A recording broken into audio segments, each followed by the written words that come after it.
एक नगर में एक धनी व्यापारी रहता था।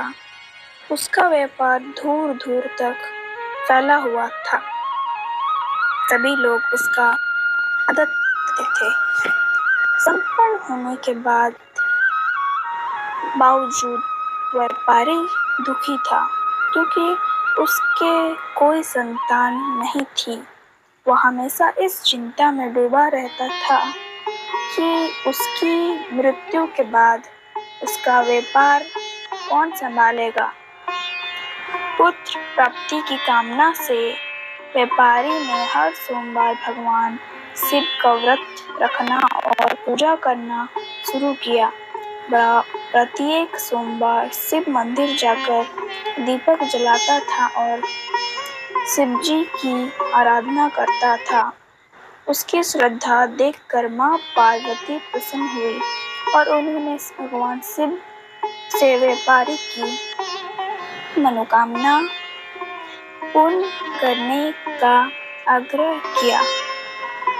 भगवान शिव ने कहा, संसार में सबको उनके कर्मों के अनुसार फल मिलता है।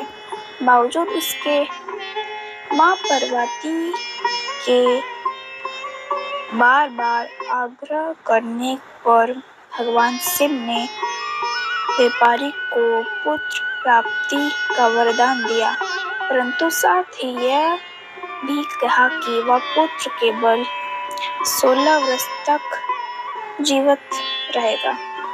रात में भगवान शिव व्यापारी के सपने में आए और उसे पुत्र प्राप्ति का वरदान दिया। साथ ही पुत्र की अप्रयोग की बात बताई।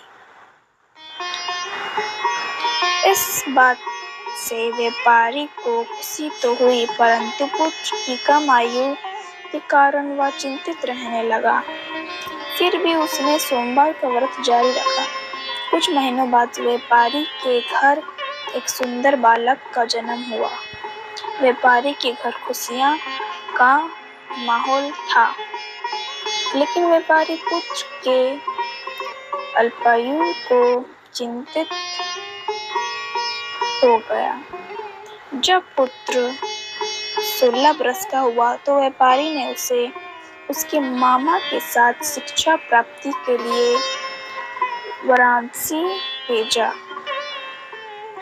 रास्ते में वे जिस भी जगह रुकते वहां ज्ञान करते और ब्राह्मणों को भोजन कराते। एक नगर में पहुंचने पर उन्हें पता चला कि वहां के राजा की बेटी का विवाह हो रहा है, लेकिन वर की एक आंख में दोष होने के कारण वर के पिता चिंतित था।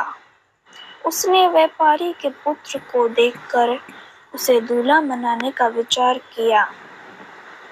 वर के पिता ने लड़के के मामा से बात की और मामा ने धन के लालच में यह प्रस्ताव स्वीकार कर लिया। लड़की को दूल्हा का वस्त्र पहनाकर राजकुमारी से विवाह करवा दिया गया। विवाह के बाद लड़के ने राजकुमारी को सच्चाई बताई और उसकी ओढ़नी पर लिखा कि वह वाराणसी पढ़ाई करने जा रहा है और वास्तव में वह उसका पति है। राजकुमारी ने जब ये पढ़ा तो उसने कान्हे वर के साथ जाने से इनकार कर दिया और राजा ने उसे अपने महल में रख लिया। उधर लड़का अपने मामा के साथ वाराणसी पहुंच गया और गुरुकुल में शिक्षा ग्रहण करने लगा। जब लड़की की आयु 16 वर्ष की हुई तो उसने ब्याह किया कि और ब्राह्मणों को भोजन करा के दान दिया। उसी रात भगवान शिव के वरदान के अनुसार उसकी मृत्यु हो गई।